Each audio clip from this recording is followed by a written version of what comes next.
الشیطان الرجیم بسم اللہ الرحمن الرحیم یا بنی اسرائیل اذکروا نعمتی التی انعمت علیکم وانی فضلتکم علی العالمین واتقوا یوما لا تجزی نفس عن نفس شیئا ولا يقبل منها شفاعة ولا یؤخذ منها عدل ولا هم ينصرون صدق اللہ العظیم رب اشرح لي صدری ویسر لي امری واحلل عقدۃ من لسانی یفقهوا قولی۔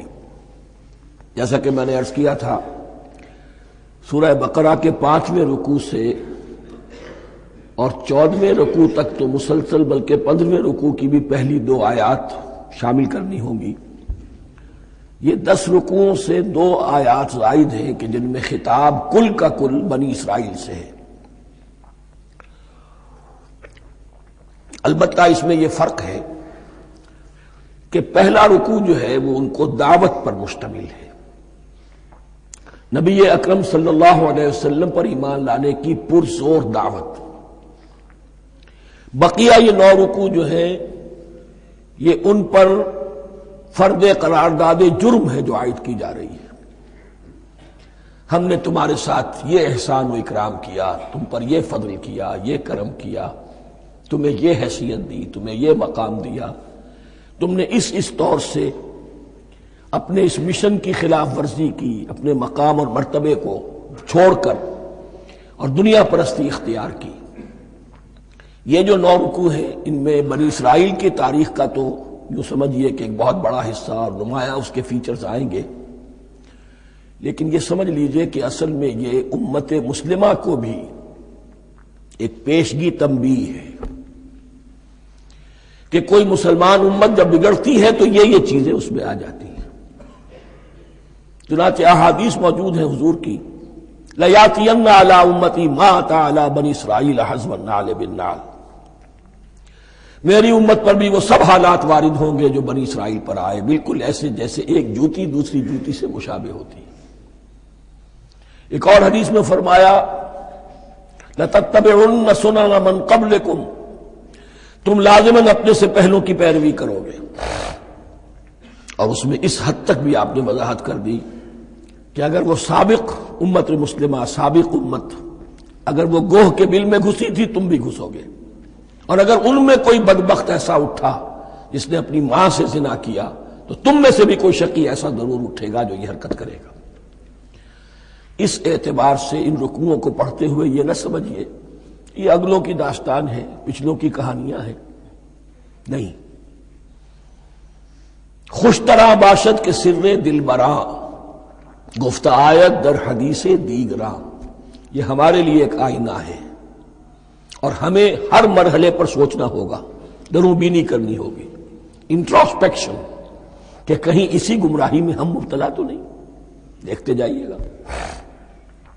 دوسرا نقطہ پہلے سے یہ سمجھ لیجئے، یہ جو 2 آیتیں میں نے 6 رکوع کی تلاوت کی ہیں، بعین ہی یہی 2 آیتیں 15ویں رکوع میں آئیں گی، اور اس کو یوں سمجھیے کہ یہ 2 بریکٹس ہیں۔ 9 رکوعوں کا مضمون ان 2 بریکٹس کے درمیان ہے۔ یہ 2 آیتیں یہاں سے بریکٹ شروع ہو رہی ہیں، وہ 2 آیتیں ان پر بریکٹ ختم ہو رہی ہیں، بعین ہی وہی آیات۔ ایک آیت میں تو شوشے کا بھی فرق نہیں، دوسری آیت میں صرف ترتیب بدلی ہے، مضمون وہی ہے۔ اس کے مابین جو کچھ ہے، اس سے باہر یہ جو 5واں رکوع تھا اس کے مضامین گویا کہ ضرب کھا رہے ہیں بریکٹ کے اندر کے سارے مضامین سے۔ یہ حساب کا بہت ہی عام فہم سا قاعدہ ہے، بریکٹ کے باہر کوئی رقم لکھی ہوئی ہے جس کے بعد کوئی زبر، کوئی جمع یا تفریق اگر نہیں ہے تو وہ ضرب کھائے گی، بریکٹ کے اندر جتنی بھی ویلیوز ہیں ان کے ساتھ ضرب کھائے گی۔ تو گویا کہ ہر قدم پر حضور پر دعوت، ایمان لانے کی دعوت اس پورے معاملے میں موجود ہے، اس لیے کہ اس میں بعض آیتیں ایسی آ گئی ہیں، ایک زیادہ نمایاں ایک کم نمایاں، جن سے کچھ لوگوں کو مغالطہ ہوا یا کچھ لوگوں نے فتنہ پیدا کیا جان بوجھ کر۔ یہ فتنہ ایک بار پیدا ہوا تھا اکبر کے زمانے میں، دین الہی کی شکل میں، کہ صرف خدا کو مان لینا، آخرت کو مان لینا اور نیک اعمال کرنا نجات کے لیے کافی ہے، کسی رسول پر ایمان لانا ضروری نہیں ہے۔ یہ صوفیہ میں بھی یہ فتنہ بہت بڑے پیمانے پر آیا. مسجد مندر ہکڑو نور، مسجد میں اور مندر میں ایک ہی نور ہے، سب مذاہب ایک ہی ہے. سارا فرق جو ہے شریعتوں کا ہے، عبادت کی ظاہری شکل کا ہے، وہ ہے رسولوں سے متعلق. رسولوں کو بیچ میں سے نکال دیجئے تو یہ دین الہی رہ جائے گا، اللہ کا دین. اتنا بڑا فتنہ تھا کہ جب ہندوستان میں سیاسی اعتبار سے، حکومت کے اعتبار سے مسلمانوں کا اقتدار چوٹی پر تھا، کلائمیکس پر، اکبر اعظم، اس وقت یہ دین الہی کا فتنہ اٹھا کہ دین محمدی کا اب دور ختم ہو گیا. وہ 1000 سال کے لیے تھا، 1000 سال پورے ہو گئے، اب الف ثانی ہے، دوسرا 1000 سال ہے، اس کے لیے نیا دین ہے. اسے دین اکبری بھی کہا گیا اور دین الہی بھی کہا گیا.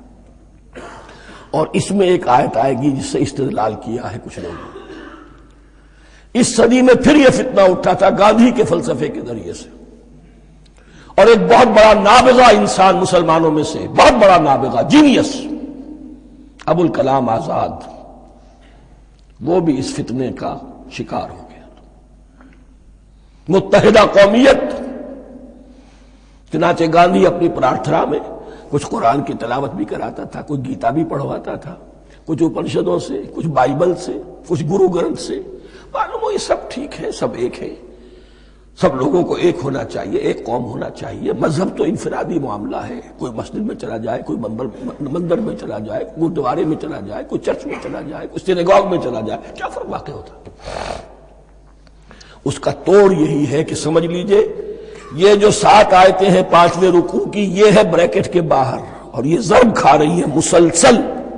اس بریکٹوں کے درمیان جتنی بھی مضمون آ رہا ہے وہ سب ان کے تابع ہوگا. گویا کہ جہاں تک حضور پر ایمان لانے کا معاملہ ہے وہ انڈرسٹوڈ سمجھا جائے گا، مقدر سمجھا جائے گا ہر مرحلے پر ان 2 بریکٹوں کے مابین. اب چلیے بسم اللہ. یا بنی اسرائیل اذکروا نعمتی التی انعمت علیکم وانی فضلتکم علی العالمین. اے اسرائیل کی اولاد، یاد کرو میرے اس انعام کو جو تم پر ہوا. اس کی وضاحت میں کر چکا ہوں، لیکن یہاں جو الفاظ آ رہے ہیں بہت زوردار. وانی فضلتکم علی العالمین.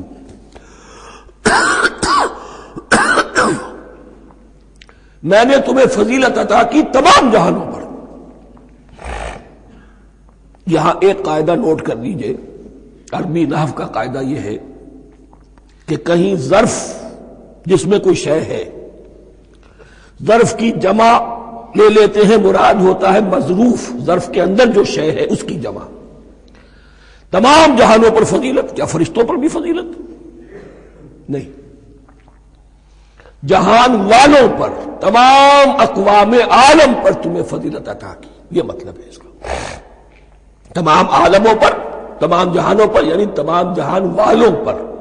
اس انسان عالم انسانیت کے اندر جتنے بھی مختلف گروہ ہیں، نسلیں ہیں، طبقات ہیں، ان میں فضیلت عطا کی.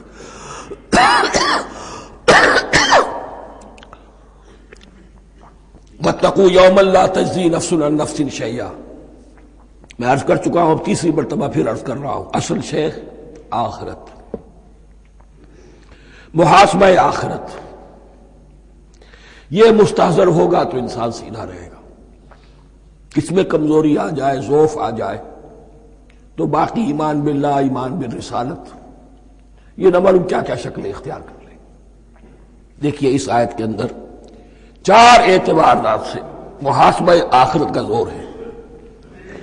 واتقوا یوما، ڈرو اس دن سے، لا تجزی نفس عن نفس شیئا، جس دن کوئی جان کسی دوسرے کے کام نہ آ سکے گی. ولا يقبل منها شفاعہ، اور نہ کسی سے کوئی سفارش یا شفاعت قبول کی جائے گی. Categorical denial. ولا يؤخذ منها عدل، نہ کسی سے فدیہ قبول کیا جائے گا. ولا هم ينصرون، اور نہ انہیں کوئی مدد مل سکے گی. ہم نے طرح طرح کے عقیدے، شفاعت باطلہ کا تصور. اہل عرب سمجھتے تھے ہمیں یہ فرشتے جو ہے خدا کی بیٹیاں ہیں، یہ لات اور منات اور عزا، ہم نے ان کے بت بنا رکھے ہیں. پوچھتے ہیں یہ اپنے ابا جان سے اللہ کی بیٹیاں ہیں نا، لاڈلی بیٹیاں چھڑا لیں گی ہمارے ہاں بھی تصور ہے اولیاء اللہ چھڑا لیں گے. یا شفاعت باطلہ، خود حضور کی شفاعت کے بارے میں جو غلط تصورات ہیں. ایک شفاعت حقہ ہے، اس کی وضاحت کا یہ موقع نہیں ہے. وہ آیت الکرسی پہ جب ہم پہنچیں گے انشاءاللہ تعالیٰ اسی سورہ مبارکہ میں تو اس کی وضاحت بھی ہوگی. یہ سارے جو ہم نے جو گھڑ رکھے ہیں خیالات، ان کی نفی اس آیت کے حوالے سے کی. وَاتَّقُوا يَوْمًا لَا تَجْزِي نَفْسٌ عَن نَفْسٍ شَيْئًا، کوئی انسان دوسرے انسان کے کام نہیں آ سکے گا. وَلَا يُقْبَلُ مِنْهَا شَفَاعَةٌ، کسی جان کی طرف سے کوئی سفارش قبول نہیں ہوگی. وَلَا يُؤْخَذُ مِنْهَا عَدْلٌ، نہ کوئی فدیہ قبول کیا جائے گا. وَلَا هُمْ يُنصَرُونَ، نہ انہیں کوئی مدد مل سکے گی. اب اس کے بعد اللہ تعالیٰ کے احسانات اور ان کی طرف سے جو ناشکریاں ہوئی ہیں ان کی بڑی تفصیل کے ساتھ اب بات چلے گی. تفصیل نہیں، تیزی کے ساتھ. یہ واقعات کئی 100 برس کے ہیں، لیکن ایک تو یہ کہ ان کی تفاصیل مکی صورتوں میں آ گئی ہیں. سب سے زیادہ سورہ اعراف میں ملے گی، اور بھی کئی صورتوں میں آپ کو مل جائے گی. یہاں پر تو پے بپے، جیسے کہ ایک قرارداد جرم کسی پر کی جاتی ہے تو اس میں سب گنوایا جاتے ہیں، تم نے یہ کیا، یہ کیا، یہ کیا. وَإِذْ نَجَّيْنَاكُم مِّنْ آلِ فِرْعَوْنَ، اور ذرا یاد کرو جب کہ ہم نے تمہیں نجات دی تھی فرعون کی قوم سے. يَسُومُونَكُمْ سُوءَ الْعَذَابِ، وہ تمہیں بدترین عذاب میں مبتلا کیے ہوئے تھے. يُذَبِّحُونَ أَبْنَاءَكُمْ وَيَسْتَحْيُونَ نِسَاءَكُمْ، تمہارے بیٹوں کو ذبح کر ڈالتے تھے اور تمہاری عورتوں کو زندہ رکھتے تھے. عورتیں تو پھر ان کے کام آتی تھی، گھر میں کام کاج کے لونیاں بنتی تھی، گھروں میں ڈال دیتے تھے. لیکن لڑکوں کو، اور یہ 2 موقع پر ہوا ہے بنی اسرائیل کے ساتھ. یہ بعد میں انشاءاللہ اس کی تفصیل آئے گی. وَفِي ذَلِكُمْ بَلَاءٌ مِّن رَبِّكُمْ عَظِيمٌ، اور یقیناً اس میں تمہارے رب کی طرف سے تمہارے لیے بڑی آزمائش تھی. وَإِذْ فَرَقْنَا بِكُمُ الْبَحْرَ، اور یاد کرو جب کہ ہم نے تمہارے لیے سمندر کو پھاڑ دیا یا دریا کو پھاڑ دیا. یہ ایک مختلف فی بات ہے کہ کس جگہ سے کراس کیا تھا بنی اسرائیل نے ایجپٹ سے سینائی پیننسولا آنے کے لیے جزیرہ نما سینا میں. ایک رائے یہ کہ دریائے نیل کو کراس کر کے گئے ہیں، لیکن یہ بات غلط ہے. دریائے نیل تو مصر کے اندر ہے، وہ کبھی بھی مصر کی حد نہیں بنا. کسی کی رائے یہ ہے کہ جو خلیج سویز ہے، بحر قلزم جو ہے ریڈ سی، وہ اوپر جا کر 2 کھاڑیوں میں تبدیل ہو جاتا ہے. خلیج عقبہ مشرق کی طرف اور خلیج سویز مغرب کی طرف، اور ان کے درمیان میں یہ سینائی پیننسولا جو ہے یہ تکون ہے. جیسے ہندوستان بھارت تکون ہے، ایسے یہ پیننسولا ہے. Indian peninsula, Sinai peninsula. اور یہ سویز کینال تو بعد میں بنی ہے. خلیج سویز اور میڈیٹرینین بحیرہ روم کے درمیان یہ کچھ چھوٹی چھوٹی، اگرچہ چھوٹی تھی سمندر کے لحاظ سے، بہت بڑی بڑی جھیلیں تھیں، اور ان جھیلوں ہی کو پھر جوڑ جوڑ کر درمیان میں جو خشکی تھی اس کو کاٹ کر سویز کینال بنائی گئی ہے. تو اب تو یہ مسلسل ایک رابطہ ہے، لیکن معلوم ہوتا ہے کہ یا تو خلیج سویز کو کراس کیا ہے حضرت موسیٰ علیہ السلام نے، اور یہی میری رائے زیادہ یہی ہے، اس لیے کہ کوہ طور جو ہے وہ اس پیننسولا کی ٹپ پر ہے، نیچے ہے یہاں، جہاں پر بھی ان کا قیام رہا اور جہاں پھر حضرت موسیٰ کو 40 دن کے لیے کوہ طور پر بلا کر اور پھر انہیں تورات دی گئی ہے. تو معلوم ہوتا ہے کہ جو خلیج سویز ہے اسے کراس کیا ہے. کراس کس طرح کیا ہے کہ حضرت موسیٰ کے عصا کی ایک ضرب سے سمندر پھٹ گیا. فَكَانَ كُلُّ فِرْقٍ كَالطَّوْدِ الْعَظِيمِ، دونوں طرف چٹانوں کے مانند پہاڑ کی طرح جو ہے وہ سمندر کھڑا ہو گیا، اس کے راستے سے یہ نکل گئے.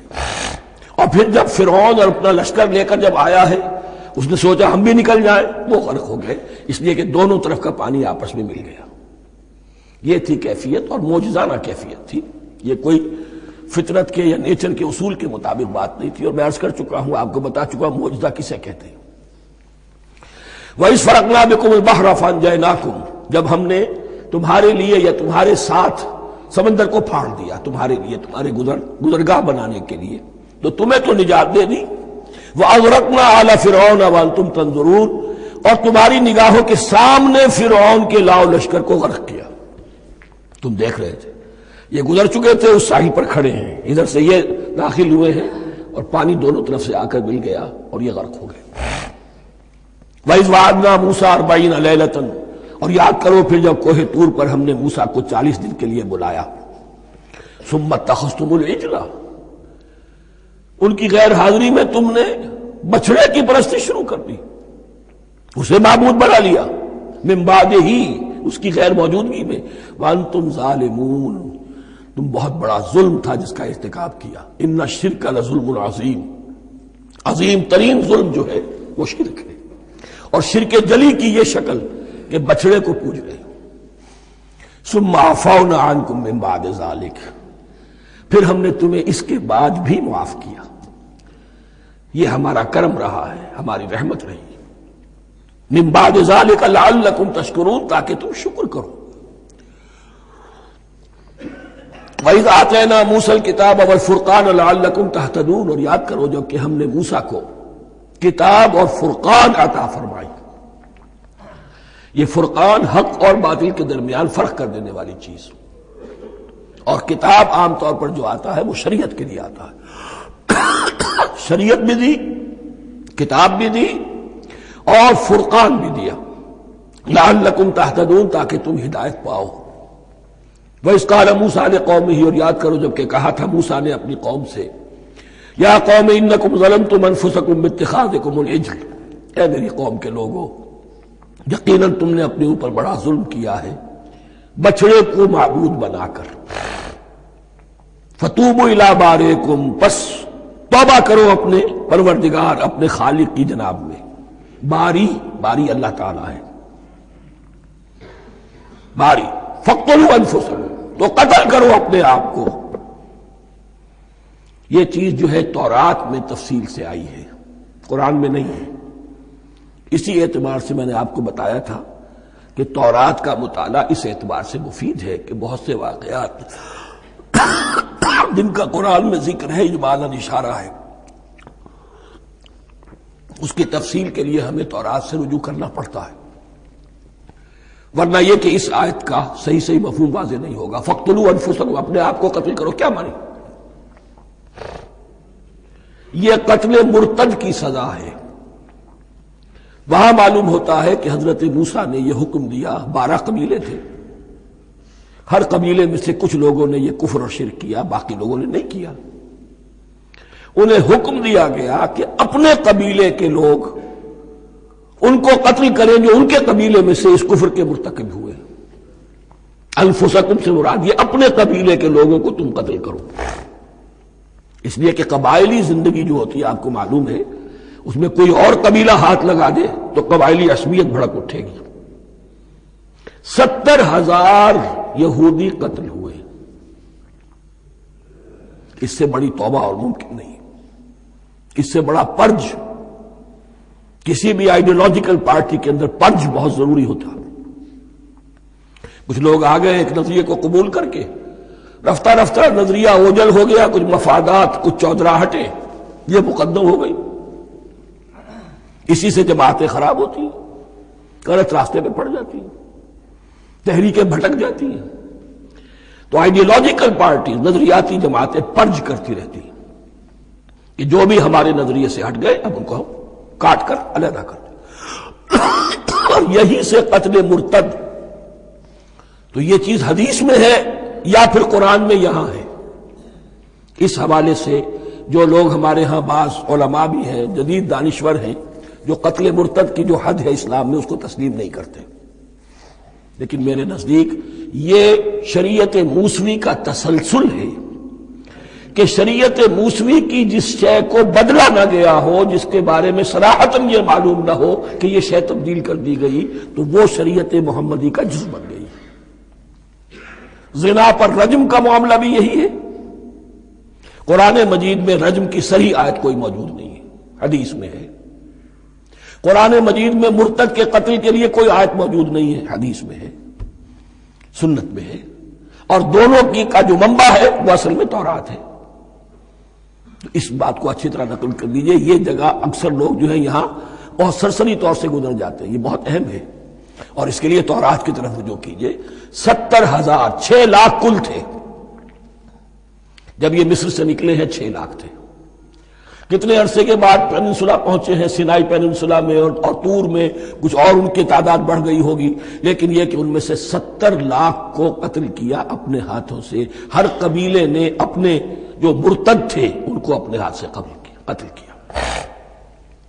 فَتُوبُوا إِلَىٰ بَارِئِكُمْ فَاقْتُلُوا أَنفُسَكُمْ ذَٰلِكُمْ خَيْرٌ لَكُمْ عِندَ بَارِئِكُمْ، یہی تمہارے لیے تمہارے رب کے نزدیک بہتر بات ہے. فَتَابَ عَلَيْكُمْ، تو اللہ نے تمہاری توبہ قبول کر لی. توبہ قبول کس طرح ہوئی؟ یہ تزکیہ ہوا ہے امت کا کہ ان میں سے جن لوگوں نے اتنی بڑی غلط حرکت کی ہے ان کو کاٹ کر ذبح کر کے ان کو قتل کر کے پھینک دیا گیا. انہ هو التواب الرحیم، یقیناً وہ تو ہے ہی بہت توبہ کا قبول فرمانے والا اور بہت رحم فرمانے والا. وَإِذْ قُلْتُمْ يَا مُوسَىٰ لَن نُّؤْمِنَ لَكَ حَتَّىٰ نَرَى اللَّهَ جَهْرَةً، ایک اور واقعہ ان کی تاریخ کا. اور یاد کرو جب کہ تم نے کہا تھا اے موسیٰ ہم تو تمہاری بات نہیں مانیں گے. ایمان کے بعد جب لام کا حرف آئے تو اس کے معنی صرف تصدیق کے ہوتے ہیں. لن نؤمن لک، ہم آپ کی بات کی تصدیق نہیں کریں گے، حتی نری اللہ جہرۃ، جب تک کہ ہم دیکھ نہ لیں اللہ کو عیاناً. ہمیں کیا پتا اللہ نے یہ کتاب دی آپ کو، آپ تو لے کر آ گئے. ہمارے سامنے تو پتھر کی کچھ تختیاں ہیں، اس پہ کچھ لکھا ہوا، کس نے لکھا ہمیں کیا پتا. اب دیکھیے ایک حضرت موسیٰ کی خواہش تھی رب ارنی انظر الیک، وہ کچھ اور شے تھی. یہ تخریبی ذہن ہے جو یہ کہہ رہا ہے کہ ہم بھی چاہتے ہیں کہ اللہ کو اپنی آنکھوں سے دیکھیں اور معلوم ہو کہ واقعی اس نے یہ کتاب آپ کو دی ہے. فَأَخَذَتْكُمُ الصَّاعِقَةُ، تو تمہیں آپ پکڑا ایک بہت بڑی کڑک نے، ایک بہت بڑی کڑک ہوئی اور سب کے سب مردہ ہو گئے. وَأَنْتُمْ تَنظُرُونَ، تمہارے دیکھتے دیکھتے ایک کڑک نے تمہیں آ لیا. ثُمَّ بَعَثْنَاكُم مِّن بَعْدِ مَوْتِكُمْ، پھر ہم نے تمہیں دوبارہ اٹھایا تمہاری موت کے بعد. بعض لوگ اس کی یہ تعویل کر رہے ہیں کہ یہ موت نہیں تھی بلکہ بے ہوش ہو گئے تھے، یعنی جو بھی کڑک تھی اس کی وجہ سے سب کے سب بے ہوش ہو کے گر گئے. لیکن میرے نزدیک یہاں تعویل کی ضرورت نہیں. بعث بعد الموت اللہ کے لیے کوئی مشکل نہیں. ہم الفاظ کو خواب کا کو ان کے اصل جو مفہوم ہے جو کہ صاف ہے صریح ہے اس سے خواب کا کے لیے موڑ کر لے کر جائے. ثم بعثناکم من بعد موتکم لعلکم تشکرون، تاکہ تم شکر کرو. وظللنا علیکم الغمام وانزلنا علیکم المن والسلوى، اور ہم نے تم پر ابر کا سایہ کیا. اب 6 لاکھ کا قافلہ چل رہا ہے، سینائی پیننسولا، صحرا، کوئی اونٹ نہیں، کوئی سایہ نہیں، دق و دق، دھوپ کی تبش. تو اللہ کا فضل ہوا کہ ایک سائے کی طرح ابر جو ہے ان کے ساتھ ساتھ جہاں جہاں وہ جا رہے ہیں وہ ابر ان پر سایہ کیے ہوئے. وَأَنزَلْنَا عَلَيْكُمُ الْمَنَّ وَالسَّلْوَىٰ، کھانے کو کچھ نہیں تو من اور سلوہ نازل کیے گئے. من ایسے اترتا تھا رات کے وقت کہ جیسے شبنم کے قطرے ہوتے ہیں، لیکن وہ ہوتا تھا کسی ایسی چیز کا جس میں شیرینی تھی، اور پھر وہ زمین پر آ کر جم کر وہ ایک گویا کے دانہ بن جاتے تھے. یہ ان کا اناج ہو گیا. کاربوہائیڈریٹ سپلائی اس سے ہو گئی، من سے. اور سلوہ ایک خاص قسم کا پرندہ بٹیر کی شکل کا جو بے پناہ بڑی تعداد میں ان کے بڑے بڑے جھنڈ آتے تھے شام کے وقت، اور وہ ان کے ڈیرا جہاں ہوتا تھا اس کے گرد وہ اتر آتے تھے، اور رات کی تاریکی میں یہ آسانی سے ان کو پکڑتے تھے، ان کو کھاتے تھے بھون کر، اور یہ ان کی پروٹین ہو گئی. پوری غذا جو ہے اللہ تعالیٰ نے ان کو فراہم کر دی. وَأَنزَلْنَا عَلَيْكُمُ الْمَنَّ وَالسَّلْوَىٰ كُلُوا مِن طَيِّبَاتِ مَا رَزَقْنَاكُمْ، کھاؤ ان پاکیزہ چیزوں کو جو ہم نے تمہیں عطا کی ہیں. وَمَا ظَلَمُونَا، ہم نے تو ان پر کوئی ظلم نہیں کیا. وَلَٰكِن كَانُوا أَنفُسَهُمْ يَظْلِمُونَ، لیکن وہ خود ہی اپنے اوپر ظلم ڈھاتے رہے، ہر قدم پر نافرمانی اور ناشکری. اس کی بھی ناشکری آگے آ جائے گی چل کر. من و سلوہ سے بھی ناشکری کی انہوں نے. وَإِذْ قُلْنَا ادْخُلُوا هَٰذِهِ الْقَرْيَةَ فَكُلُوا مِنْهَا حَيْثُ شِئْتُمْ رَغَدًا وَادْخُلُوا الْبَابَ سُجَّدًا وَقُولُوا حِطَّةٌ نَغْفِرْ لَكُمْ خَطَايَاكُمْ. اور یاد کرو جب کہ ہم نے تم سے کہا تھا اس شہر میں داخل ہو جاؤ اور پھر کھاؤ اس میں سے بافراغت جہاں سے چاہو جو چاہو، لیکن دیکھنا دروازے میں داخل ہونا جھک کر، اور کہتے رہنا مغفرت مغفرت مغفرت، ہم تمہاری خطاؤں سے درگزر فرمائیں گے۔ اس آیت کو سمجھنے کے لیے ذرا تاریخی بات سمجھ لیجئے۔ صحرائے سینا میں آنے کے بعد، اور یہ جو کتاب تورات انہیں مل گئی تھی، اس کے بعد حضرت موسیٰ علیہ السلام کے ہی زمانے میں انہیں جہاد اور قتال کا حکم ہوا۔ اس سے پوری قوم نے انکار کر دیا، یہ سورہ مائدہ میں آئے گا۔ اس پر اللہ تعالیٰ نے ایک صدا مسلط کر دی ان پر کہ 40 برس تک اسی صحرا میں بھٹکتے پھریں گے۔ اگر یہ ابھی قتال کرتے، جہاد کرتے، تو پورا فلسطین ان کے ہاتھ پر ابھی فتح کرا دیتے، لیکن چونکہ انہوں نے بزدلی دکھائی ہے، اب سزا یہ ہے فَإِنَّهَا مُحَرَّمَةٌ عَلَيْهِمْ 40 سَنَةً يَتِيهُونَ فِي الْأَرْضِ، اب 40 برس تک یہ اسی صحرا میں بھٹکتے پھریں گے، اور ارض فلسطین جو ان کے لیے ارض موعود تھی وہ ان پر حرام کر دی گئی 40 سال کے لیے۔ اس 40 سال کے عرصے میں حضرت موسیٰ کا بھی انتقال ہو گیا، حضرت ہارون کا بھی ہو گیا، اور اس عرصے میں ایک نئی نسل پیدا ہوئی۔ وہ جو غلامی کا داغ اٹھائے ہوئی نسل آئی تھی مصر سے، جن کے اندر مورل کیریکٹر جو ہے وہ بہت کمزور ہو جاتا ہے، غلامی کا یہ اثر ہوتا ہے۔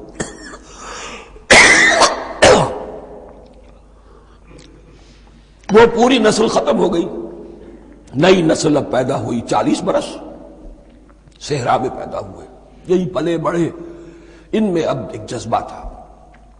حضرت موسیٰ کے پھر جو خلیفہ تھے یوشع ابن نون، جوشوا، تورات میں ان کا نام جوشوا ہے، یوشع، ان کی سرکردگی میں اب بنی اسرائیل کی اس نئی نسل نے قتال کیا، جنگ کی، اور پہلا شہر جو فتح ہوا وہ اریحا۔ آج بھی وہ شہر جو ہے جیریکو جو آپ دیکھتے ہیں خبروں کے اندر آتا ہے بار بار، اریحا اس کا پرانا نام ہے، یہ شہر فتح ہوا۔ اس فتح کی بات کا تذکرہ ہو رہا ہے۔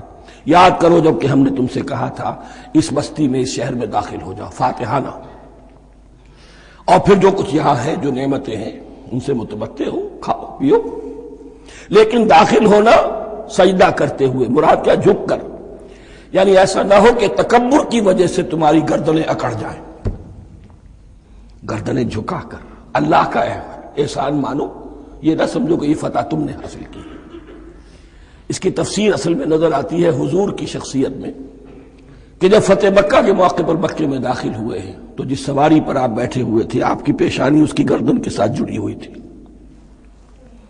یہ وقت ہوتا ہے جب کہ تکبر اور تعلی، فاتح کی حیثیت سے آنا، اور بندہ مومن کے لیے یہی وقت ہے تواضع کا، جھکنے کا۔ وَقُولُوا حِطَّةٌ، حتیٰ یہود تو کہتے ہیں جھاڑ دینے کو، تو اس کے معنی کیا ہے؟ اے اللہ ہمارے گناہ جھاڑ دے، مغفرت، اے اللہ ہمیں مغفرت، ہماری مغفرت فرما، جو خطائیں ہو گئی بخش دے۔ قولوا حِطَّةٌ، تمہاری زبان پر استغفار ہونا چاہیے، تمہاری گردنیں جھکی ہوئی ہونی چاہیے۔ نغفر لکم خطایاکم، اگر تم اس پر عمل کرو گے ہم تمہاری خطایا جو ہے، خطائیں جو ہیں انہیں معاف فرما دیں گے۔ وسنزید المحسنین، اور جو تم میں محسن ہوں گے انہیں اور بھی زیادہ دیں گے، اور انعام و اکرام آئیں گے۔ فبدل الذین ظلموا قولا غیر الذی قیل لہم، تو ان میں سے جو ظالم تھے، جو بد کردار تھے، انہوں نے بدل دیا، ایک اور قول اختیار کر لیا اس قول کی جگہ جو انہیں کہا گیا تھا۔ کہا گیا تھا حتہ حتہ، انہوں نے کہنا شروع کیا ہنتا ہنتا، ہمیں تو گیہوں چاہیے، گیہوں چاہیے۔ یہ بعد میں ابھی آ جائے گا اگلے رکوع کے اندر، کہ من و سلوہ سے ان کی طبیعتیں بھر گئی تھی ایک ہی چیز کھا کھا کے۔ اب وہ کہہ رہے تھے کوئی چیز ہمیں جو ہے زمین کی روئیدگی میں سے، پیداوار میں سے، تو وہ ان کے زبان پر انہوں نے مذاق اڑاتے ہوئے گویا کہ حضرت موسیٰ علیہ السلام کے ذریعے سے حکم ملا ہے، استہزاء کر رہے ہیں، حتۃ کی بجائے حنتۃ۔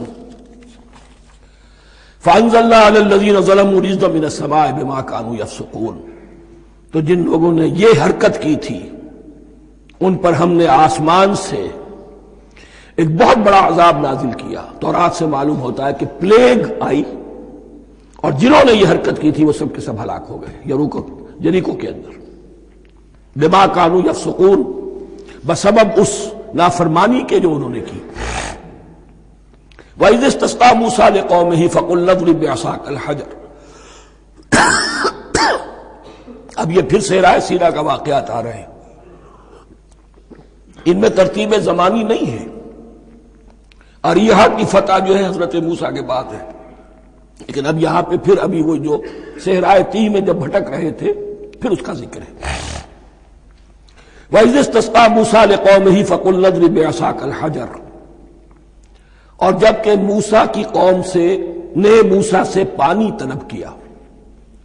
اب صحرا میں آپ کو معلوم ہے جہاں پڑاؤ تھا اب وہاں پانی نہیں ہے، 6 لاکھ ہو 7 لاکھ ہو کتنے افراد ہو پانی چاہیے۔ وَإِذِ اسْتَسْقَىٰ مُوسَىٰ لِقَوْمِهِ فَقُلْنَا اضْرِب بِّعَصَاكَ الْحَجَرَ، تو ہم نے کہا کہ اپنے عصا سے ضرب لگاؤ چٹان، فَانْفَجَرَتْ مِنْهُ اثْنَتَا عَشْرَةَ عَيْنًا، تو اس سے 12 چشمے پھوٹ بہے۔ فجر کہتے ہیں کسی شے کے پھٹ کر کوئی چیز برآمد ہو۔ فجر جو ہوتی ہے، فجر کا وقت رات کی تاریکی کا پردہ چاک ہوتا ہے اور سپیدہ سحر نمودار ہوتا ہے۔ فَانْفَجَرَتْ مِنْهُ اثْنَتَا عَشْرَةَ عَيْنًا، تو 12 چشمے پھوٹ بہے۔ قَدْ عَلِمَ كُلُّ أُنَاسٍ مَشْرَبَهُمْ، یہاں اناس سے کیا مراد ہے؟ ہر قبیلہ، ہر قبیلے نے اپنا گھاٹ معین کر لیا۔ 12 قبیلے تھے، اگر علیحدہ علیحدہ نہ ہوتا معاملہ، 12 چشمے اسی لیے دیے گئے کہ لڑے نہ جھگڑے نہ۔ پانی تو بہت بڑی چیز ہے، کہیں پانی پینے پلانے پہ جھگڑا اور کہیں گھوڑا آگے بڑھانے پہ جھگڑا، یہ تو قبائلی زندگی کے اندر ہوتی ہی چیزیں۔ تو اس اعتبار سے اللہ تعالیٰ نے ان کے لیے یہ سہولت کی کہ 12 چشمے پھوٹ بہے۔ قد علم کل اناس مشربہم، ہر ایک نے اپنا گھاٹ جان لیا، معین کر لیا۔ کلوا واشربوا من رزق اللہ، گویا کہ کہہ دیا گیا کہ کھاؤ اور پیو اللہ کے رزق میں سے۔ ولا تعثوا فی الارض مفسدین، اور زمین میں فساد مچاتے نہ پھرو۔ کھانے پینے کے لیے پانی بھی ادھر آ گیا، کھانے کے لیے من و سلوہ آ گیا۔ اب دیکھیے ان کی ناشکری۔ وَإِذْ قُلْتُمْ يَا مُوسَىٰ لَن نَّصْبِرَ عَلَىٰ طَعَامٍ وَاحِدٍ، یاد کرو جب کہ تم نے کہا تھا اے موسیٰ ہم ایک کھانے پر تو صبر نہیں کر سکتے، کھا کھا کے بکھتا گئے ہیں من و سلوہ۔ فَادْعُ لَنَا رَبَّكَ، تو ذرا اپنے رب سے دعا کرو، پکارو ہمارے لیے اپنے رب کو۔ یخرج لنا، وہ نکالے ہمارے لیے مما تنبت الارض، زمین کی روئیدگی اور پیداوار میں سے، نباتات ارضی میں سے، من بقلہا، اس کی ترکاریاں، وقصائہا، اور ککڑیاں، کھیرے اور ککڑیاں، ان سب کے لیے یہ لفظ ہے۔ وفومہا، ایک ترجمہ گیہوں کیا گیا ہے لیکن میرے نزدیک زیادہ صحیح ترجمہ ہے لہسن، اور سرائے کی زبان میں بھی اور ممکن ہے کہ سندھی میں بھی ہو تھوم، تھوم کہتے ہیں لہسن کو، یہ فوم کی بدلی ہوئی شکل ہے، اس لیے کہ یہی علاقہ ہے جس میں عرب آئے تھے، تو عربوں کی زبان کے بہت سے الفاظ جو ہیں اس سرائے کی زبان میں خاص طور پر وہ بہت زیادہ، تو تھوڑی سی شکل بدل کر وہ کافی تعداد میں موجود ہے۔ وعدسہا، اور دال خاص طور پر مسور کی، وبصلہا، اور پیاز۔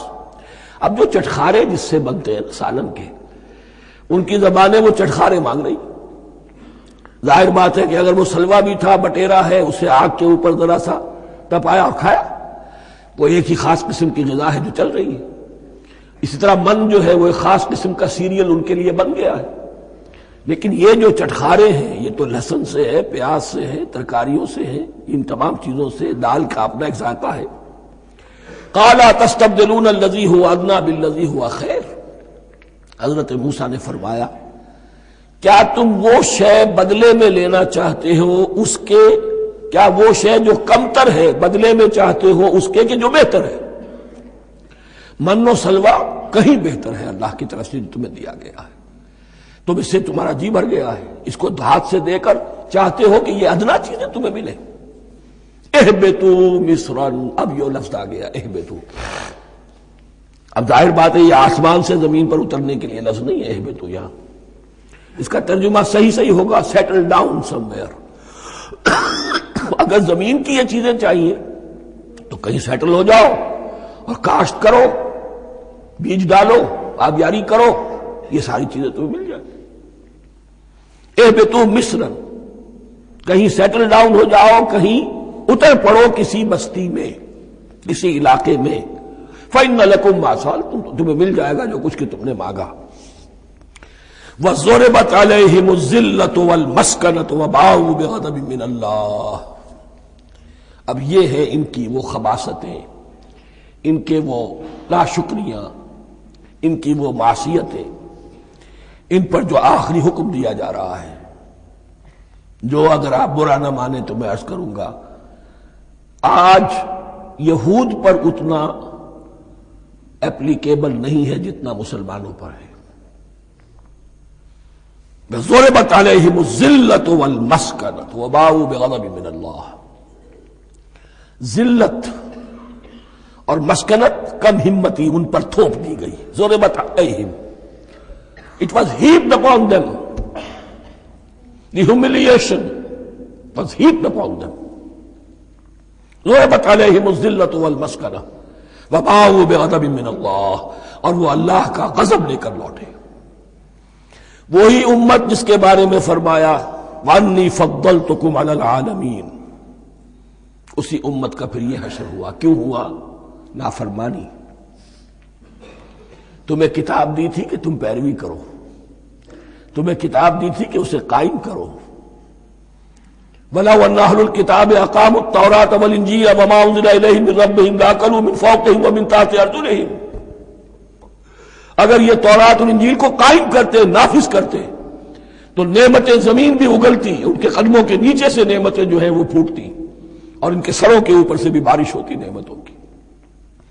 لیکن اگر تم نے اس کو چھوڑ کر اپنی خواہشات، اپنے نظریات، اپنے خیالات، اپنا تمرد، اپنی سرکشی، اپنی حاکمیت، اپنی مصلحتیں، اپنی عقل، اس کو بالا تر کیا، تو پھر جو قوم اللہ کے قانون کی، اللہ کی ہدایت کی، اللہ کی کتاب کی امین ہوتی ہے دنیا میں، وہ اللہ کی ریپرزنٹیٹو ہوتی ہے، نمائندہ ہوتی ہے۔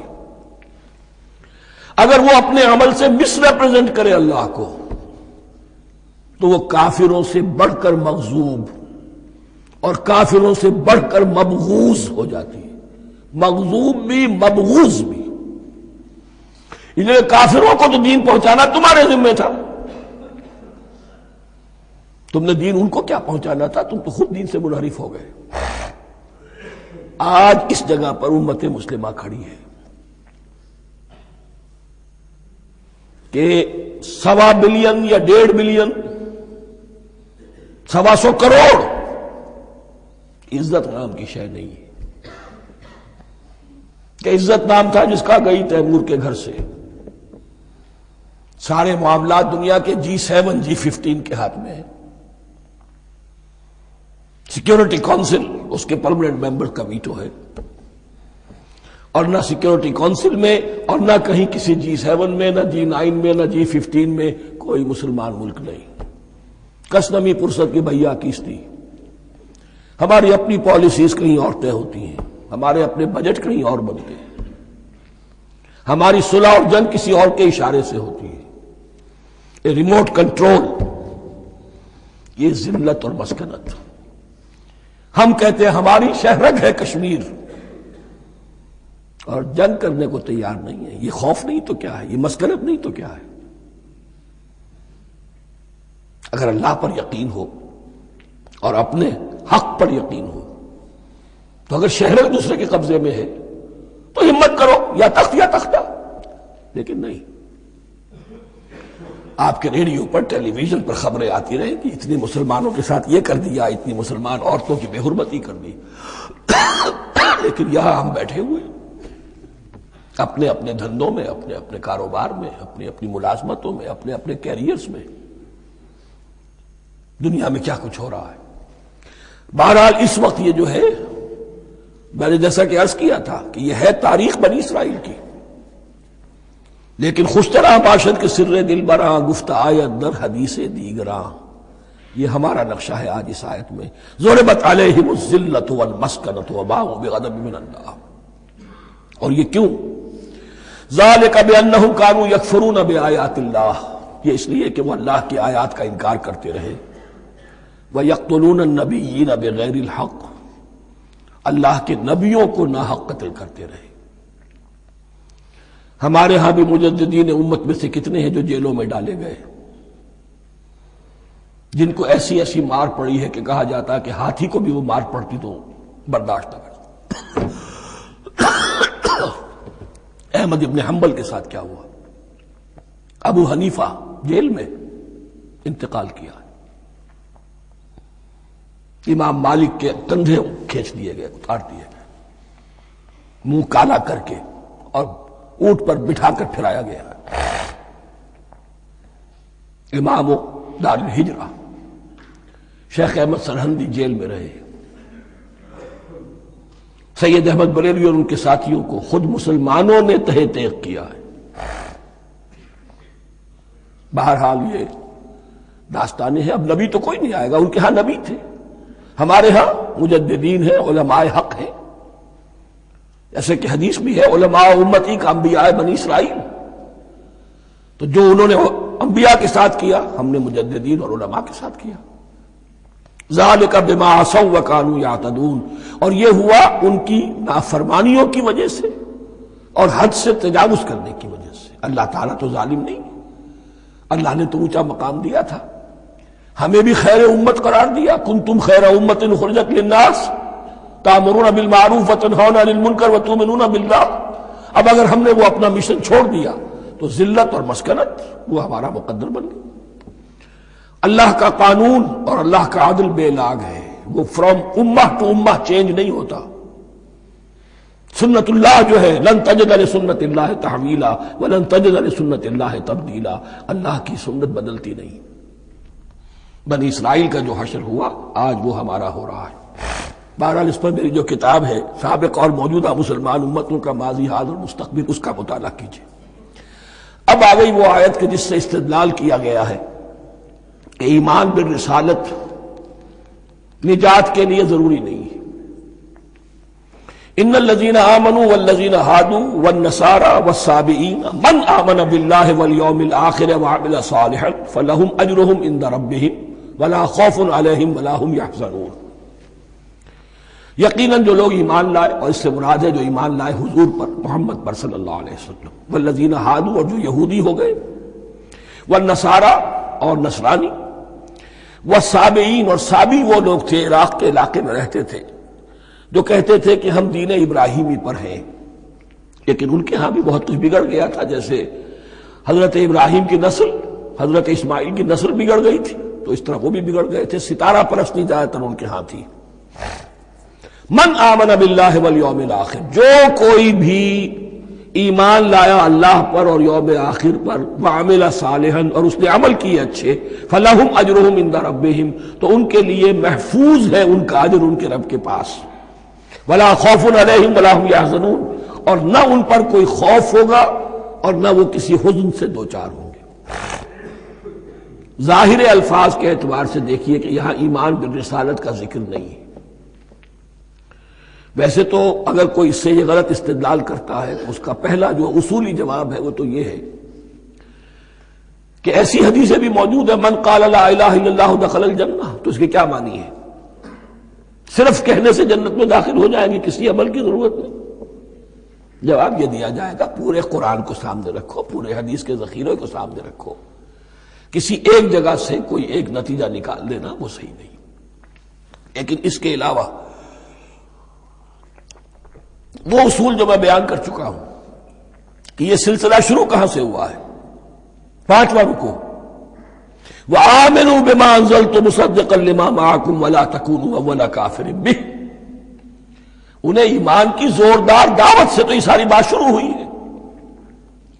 اب فصاحت اور بلاغت کا یہ تقاضا ہے کہ بار بار اس کو دہرایا نہ جائے، وہ بات انڈرسٹوڈ رہے گی، مقدر رہے گی، سمجھی جائے گی کہ ہر جگہ پر وہ موجود ہے، اس لیے کہ ساری گفتگو ہو رہی ہے اسی کے حوالے سے۔ وآمنوا بما انزلت مصدقا لما معكم ولا تكونوا اول كافر به ولا تشتروا بآياتي ثمنا قليلا وإياي فاتقون۔ اس حوالے سے یوں سمجھیے اب اس آیت کو کہ یہاں پر کچھ الفاظ محذوف مانے جائیں گے. ان الذین آمنوا والذین ہادوا والنصارى والصابئین من آمن باللہ والیوم الآخر وعمل صالحا فی ایامہم فلہم اجرہم عند ربہم ولا خوف علیہم ولا ہم یحزنون. ہر دور میں جبکہ ابھی حضرت عیسیٰ نہیں آئے تھے تو جو بھی یہودی تھے اس وقت تک حضرت موسیٰ کے ماننے والے، وہ جو بھی اللہ پر ایمان رکھتے تھے اور نیک عمل کرتے تھے، آخرت کو مانتے تھے، ان کی نجات ہو جائے گی. لیکن حضرت عیسیٰ کے آنے کے بعد ان کو نہیں مانا، اب وہ کافر قرار پائے. لیکن اب حضرت عیسیٰ کے آنے کے بعد جب تک حضور نہیں آئے جو بھی مانتا ہے، لیکن یہ کہ شرط یہی ہوگی کہ اپنے اپنے زمانے میں، اصل میں نفی جس بات کی جا رہی ہے وہ یہ ہے کہ یہ نہ سمجھو کہ کسی گروہ میں ہونے سے نجات ہوتی ہے. نجات کسی گروہ میں ہونے کی وجہ سے نہیں ہے، نجات کی بنیاد ایمان اور عمل صالح ہے. کسی رسول پر ایمان لانا اپنے دور کے رسول پر وہ تو لازم ہے، لیکن یہ ہے کہ اس پر ایمان تو لے آئے اور عمل صالح نہیں ہے تو نجات نہیں ہوگی. تو یہ اپنے اپنے دور میں، اپنے اپنے زمانے میں ہر امت کے لیے وَلِكُلِّ أُمَّةٍ أَجَلٌ قرآن مجید کے ایک مقام پر آیا ہے، ہر امت کے لیے ایک خاص معین مدت ہے. اس معینہ مدت میں اب ظاہر بات ہے جو لوگ حضور کی بعثت سے پہلے فوت ہو گئے ان پر تو کوئی ذمہ داری نہیں تھی حضور پر ایمان لانے کی. اور ایسے لوگ تھے، ایسے موحدین مکے میں موجود تھے جو یہ کہتے تھے کعبے کے پردے پکڑ پکڑ کر، اے اللہ ہم صرف تجھے پوجنا چاہتے ہیں، صرف تیری بندگی کرنا چاہتے ہیں، لیکن جانتے نہیں کیسے کریں. یہ بات موجود تھی اور ان کا انتقال بھی ہو گیا. یہ زید، سعید ابن زید، سعید جو حضرت عمر کے بہنوئی تھے اور وہ عشرہ مبشرہ میں سے ہیں، ان کی اہلیہ حضرت فاطمہ بنت خطاب، ان دونوں کے ایمان کو اللہ نے ذریعہ بنایا حضرت عمر کے ایمان کا. اور یہ والد تھے سعید کے زید، وہ یہ کہتے ہوئے دنیا سے چلے گئے حضور کی ابھی بعثت ہی نہیں ہوئی تھی، اے اللہ میں صرف تیری بندگی کرنا چاہتا ہوں، کیسے کروں یہ نہیں جانتا. اسی کو ذہن میں رکھیے، اہدنا الصراط المستقیم جو میں نے کہا تھا، ایک سلیم الفطرت انسان، سلیم العقل انسان توحید تک پہنچ جاتا ہے، آخرت کو پہچان لیتا ہے. لیکن اب کیا کروں؟ اس شریعت کے لیے، ان احکام کے لیے وہ دستے سوال دراز کرنے پر مجبور ہے. الحمدللہ رب العالمین الرحمن الرحیم مالک یوم الدین ایاک نعبد و ایاک نستعین اہدنا الصراط المستقیم. اسی صراط المستقیم کی دعا کا یہ جواب اب آئے گا، شروع ہوگا سورہ بقرہ سے. یہ کرو، یہ نہ کرو، یہ فرض ہے، یہ تم پر لازم کیا گیا، یہ چیز حرام کی گئی، وغیرہ وغیرہ. ان الذین آمنوا والذین ہادوا والنصارى والصابئین من آمن باللہ والیوم الآخر وعمل صالحا. اور محذوف الفاظ فی ازمنتہم، اپنے اپنے زمانے میں، یا فی ایامہم، فلہم اجرہم عند ربہم ولا خوف علیہم ولا ہم یحزنون. وَإِذْ أَخَذْنَا مِيثَاقَكُمْ وَرَفَعْنَا فَوْقَكُمُ الطُّورَ. اور ذرا یاد کرو جب کہ ہم نے تم سے عہد لیا، قول و قرار لیا، اور تمہارے اوپر اٹھا دیا طور کو، پہاڑ کو. جب تورات دی گئی تو اس وقت ایک کیفیت معجزانہ طور پر ایسی پیدا کی گئی، ان کے اوپر ایک روب ڈالنے کے لیے اور خشیت قلب میں پیدا کرنے کے لیے کوہ طور اٹھا کر معلق کر دیا گیا. اس وقت کہا گیا خذوا ما آتیناکم بقوۃ. تو اس قول و قرار کے وقت ایک معجزے کی شکل یہ ہوئی تھی. وَإِذْ أَخَذْنَا مِيثَاقَكُمْ وَرَفَعْنَا فَوْقَكُمُ الطُّورَ خُذُوا مَا آتَيْنَاكُمْ بِقُوَّةٍ وَاذْكُرُوا مَا فِيهِ لَعَلَّكُمْ تَتَّقُونَ. پکڑو اس کو مضبوطی کے ساتھ جو ہم نے تمہیں دیا ہے، اس حدیث، اس کتاب کو، تورات کو، اس شریعت کو، ان احکام کو. وَاذْكُرُوا مَا فِيهِ، اور یاد رکھو اسے جو کچھ کہ اس میں ہے، لَعَلَّكُمْ تَتَّقُونَ، تاکہ تم بچ سکو. ثُمَّ تَوَلَّيْتُم مِّن بَعْدِ ذَلِكَ، پھر تم نے روگردانی کی اس کے بعد، اس میثاق کو توڑا، میثاق الست کو توڑا تھا، اور دوسرے یہ میثاق شریعت جو تم سے لیا گیا اس کو بھی توڑا. ثم تولیتم من بعد ذلک فلولا فضل اللہ علیکم ورحمتہ لکنتم من الخاسرین. پھر اگر اللہ کا فضل تمہارے شامل حال نہ ہوتا اور اس کی رحمت تمہاری دستگیری نہ کرتی رہتی، بار بار تمہیں معاف کیا، تمہیں مہلت دی، تو اگر یہ چیز نہ ہوتی تو اسی وقت سے تم خسارہ پانے والے اور تباہ ہونے والے ہو جاتے۔ وَلَقَدْ عَلِمْتُمُ الَّذِينَ اعْتَدَوْا مِنْكُمْ فِي السَّبْتِ، اور تمہیں خوب معلوم ہے تم میں سے وہ لوگ جنہوں نے سبت کے قانون کو توڑا، حد سے تجاوز کیا۔ یہ واقعہ تفصیل کے ساتھ سورہ اعراف میں آئے گا کہ ان کی شریعت میں ہفتے کا روز معین کر دیا گیا تھا، کوئی دنیاوی کام نہیں ہوگا۔ آج بھی وہ لوگ جو ہے سبت کو، جو بھی پریکٹسنگ جیوز ہیں، وہ اس کی پابندی کرتے ہیں اور بڑی شدت سے کرتے ہیں۔ لیکن ایک زمانے میں ایک خاص ان کا قبیلہ تھا کہ جس نے ایک بڑے ہی شرعی ہیلہ ایجاد کر کے اس قانون کی دھجیاں بکھیری۔ تفصیل ہم پڑھیں گے سورہ اعراف میں۔ وَلَقَدْ عَلِمْتُمُ الَّذِينَ اعْتَدَوْا مِنْكُمْ فِي السَّبْتِ، اور تمہارے علم میں ہے تمہارے وہ لوگ کہ جنہوں نے سبت کے قانون کے ضمن میں خلاف ورزی کی۔ فَقُلْنَا لَهُمْ كُونُوا قِرَدَةً خَاسِئِينَ، تو ہم نے کہہ دیا ان کو کہ ہو جاؤ ذلیل بندر۔ ان کی شکلیں بس کر دی گئی، انہیں بندروں کی شکل میں تبدیل کر دیا گیا۔ فَجَعَلْنَاهَا نَكَالًا لِمَا بَيْنَ يَدَيْهَا، پھر ہم نے اس واقعے کو یا اس بستی کو ایک بنا دیا مثال، لوگوں کے لیے ان کی عبرت کے سامان بنا دیا، ان کے لیے بھی جو سامنے موجود تھے اس زمانے کے لوگ، اور ان کے لیے بھی جو بعد میں آنے والے تھے۔ وَمَوْعِظَةً لِّلْمُتَّقِينَ، اور اسے ایک نصیحت، ایک سبق آموزی کی بات بنا دیا اہل تقویٰ کے لیے۔ وَإِذْ قَالَ مُوسَىٰ لِقَوْمِهِ إِنَّ اللَّهَ يَأْمُرُكُمْ أَن تَذْبَحُوا بَقَرَةً، اور یاد کرو جب کہ موسیٰ نے اپنی قوم سے کہا یقیناً اللہ تمہیں حکم دیتا ہے کہ گائے کو ذبح کرو۔ یہ واقعہ میں پہلے آپ کو بتا دوں، پھر ہم یہ آیات تیزی سے پڑھ لیں گے۔ بنی اسرائیل میں ایک شخص قتل ہو گیا، عامیل نامی، اور قاتل کا پتہ نہیں چل رہا تھا۔ اللہ تعالیٰ نے حضرت موسیٰ کے ذریعے سے انہیں حکم دیا کہ ایک گائے کو ذبح کرو، اور اس کے جسم کے ایک ٹکڑے سے اس مردے کو چھوؤ، وہ جی اٹھے گا اور وہ بتا دے گا میرا قاتل کون ہے۔ اب یہ کہ یہ معجزات کی شکل ہے جو بار بار آ رہے ہیں، اور سابق اس امت کے اندر معجزات کا آپ کو بہت عمل دخل ملے گا۔ اس میں ایک تو یہ کہ گائے کو ذبح کرنا، وہ گائے کے تقدس کا جو ان کے دل میں ذہن میں تھا، تو ذبح کرنے سے اس کے اوپر بھی گویا کہ ایک تلوار چلائی گئی، اور پھر انہیں دکھا بھی دیا گیا کہ ایک آدمی زندہ بھی ہو سکتا ہے، بعد سے بعد الموت کا بھی ایک نقشہ دکھا دیا گیا انہیں۔ لیکن انہیں جب یہ حکم ملا اور ان کے دلوں کے اندر وہ بچڑے کی اور گائے کی تقدیس جو ہے وہ پلی ہوئی تھی، اب انہوں نے سوال کر کے کسی طریقے سے بچنے کے لیے مین میخ نکالی، کیسی گائے ہو، کیا رنگ ہو، کس طرح کی ہو، کس عمر کی ہو۔ بالآخر یہ کہ جب ہر طرف سے گھیراؤ ان کا ہو گیا اور سب چیزیں جو ہیں ان کے سامنے واضح کر دی گئیں، تب انہوں نے یوں سمجھیے چاروں ناچار بادل ناخواستہ اس حکم پر عمل کیا۔ بس اب ترجمہ کر لیجئے۔ وَإِذْ قَالَ مُوسَىٰ لِقَوْمِهِ إِنَّ اللَّهَ يَأْمُرُكُمْ أَن تَذْبَحُوا بَقَرَةً، اور یاد کرو جب کہ موسیٰ نے کہا اپنی قوم سے کہ اللہ حکم دیتا ہے تمہیں کہ ایک گائے کو ذبح کرو۔ قَالُوا أَتَتَّخِذُنَا هُزُوًا، انہوں نے کہا کہ آپ ہمارے ساتھ کوئی ٹھٹھا کر رہے ہیں، مذاق اڑا رہے ہیں، یہ کیا بات آپ کہہ رہے ہیں؟ قَالَ أَعُوذُ بِاللَّهِ أَنْ أَكُونَ مِنَ الْجَاهِلِينَ، فرمایا میں اللہ کی پناہ طلب کرتا ہوں اس سے کہ میں جاہلوں میں سے ہو جاؤں، کہ میں ان دین کے معاملات کے اندر استہزاء اور تمسخر کو شامل کر دوں۔ قالوا ادع لنا ربك يبين لنا ما هي، اب انہوں نے کہا اچھا ایسی بات ہے تو ذرا اپنے رب سے دعا کیجئے کہ وہ ہم پر واضح کر دے کہ وہ کیسی ہو۔ قال انه يقول، حضرت موسیٰ نے فرمایا اللہ تعالیٰ فرماتا ہے انها بقرة لا فارض ولا بکر، وہ ایک ایسی گائے ہونی چاہیے کہ جو نہ بوڑھی ہو نہ بالکل بچھیا ہو، عوان بین ذالک، ان کے بین بین ہو۔ فَفَعَلُوا مَا تُؤْمَرُونَ، تو اب کر گزرو جو تمہیں حکم دیا گیا۔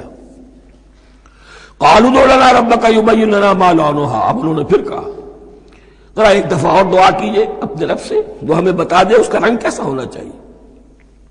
قَالَ إِنَّهُ يَقُولُ إِنَّهَا بَقَرَةٌ صَفْرَاءُ فَاقِعٌ لَوْنُهَا تَسُرُّ النَّاظِرِينَ، فرمایا اللہ فرماتا ہے کہ وہ گائے ایسی ہونی چاہیے زرد رنگ، شوخ رنگ، شوخ زرد رنگ کی، چمکیلی، جو دیکھنے والوں کو خوب اچھی لگے، پسند آئے، دل میں کھپ جانے والی۔ اب جو زیادہ سے زیادہ ان کے ہاں مقدس سمجھے جاتے تھی گائے، رفتہ رفتہ سوال کر کے اگر پہلے ہی حکم پر وہ کر دیتے تو کسی بھی گائے کو ذبح کر دیتے، لیکن یہاں گھیراؤ ان کا ہو رہا ہے کہ جس کی تقدس کا ان کے ذہن میں زیادہ سے زیادہ تاثر ہے اسی کو واضح کیا جائے۔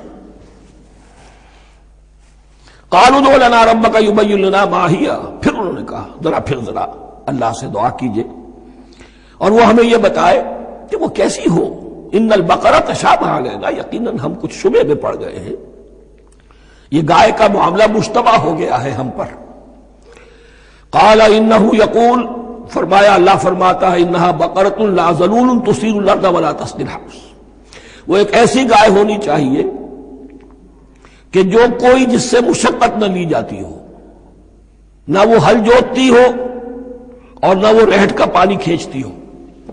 تسیر الارض، نہ تو وہ زمین کو جوتنے میں ہل چلانے میں کام نہیں لی جائے، ولا تسقی الحرث، اور نہ کھیتی کو پانی پلانے کے لیے وہ پانی کھینچنے میں استعمال کیا جائے۔ مسلمتن، اور پوری سالم ہونی چاہیے، یک رنگ، لا شیۃ فیہا، اس میں کسی دوسرے رنگ کا کوئی داغ تک نہ ہو۔ اب کیا کرتے، گھیراؤ میں آ گئے۔ قالوا الآن جئت بالحق، کہا انہوں نے کہ ٹھیک ہے اب تو آپ نے بات جو ہے پوری طریقے سے واضح کر دی۔ فذبحوها وما كانوا يفعلون، تب انہوں نے اس کو ذبح کیا اور وہ کرنے والے نہیں تھے، دل میں نہیں تھا، بادل ناخواش تھا۔ اب دیکھیے یہاں ترتیب ذرا واقعے کی جو ہے مختلف ہو گئی ہے، جو اس ذبح بقرہ کا سبب تھا وہ بعد میں بیان ہو رہا ہے۔ تورات میں چونکہ واقعات کو اس طریقے سے بیان کیا ہے لہذا وہاں ترتیب دوسری ہے۔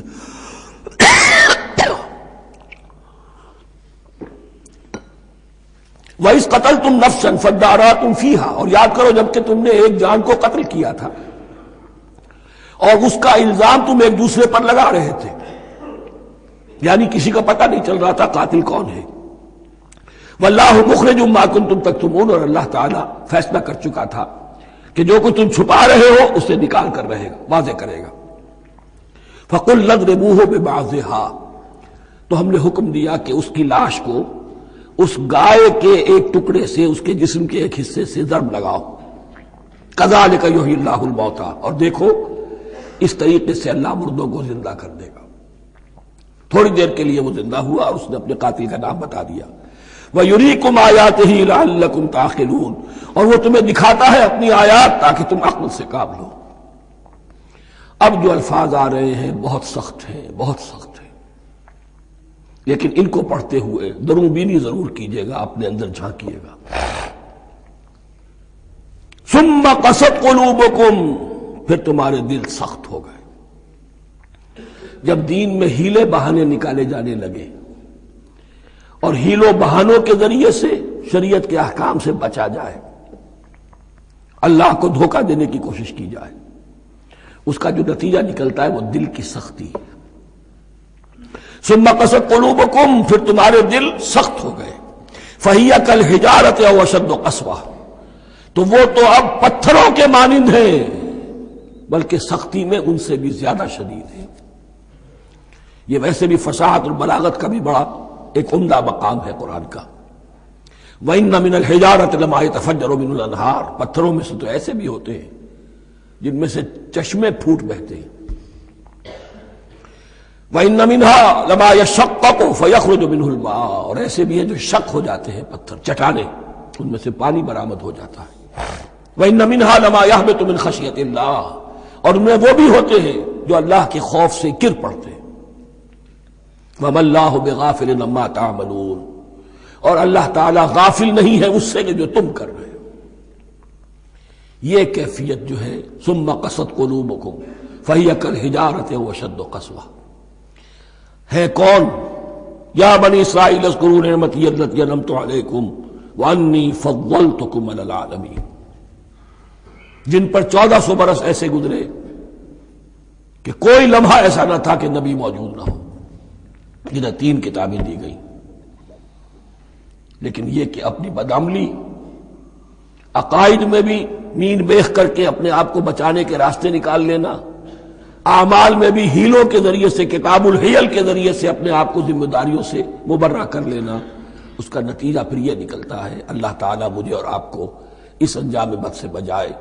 بارک اللہ لی ولکم فی القرآن العظیم ونفعنی وإیاکم بالآیات والذکر الحکیم۔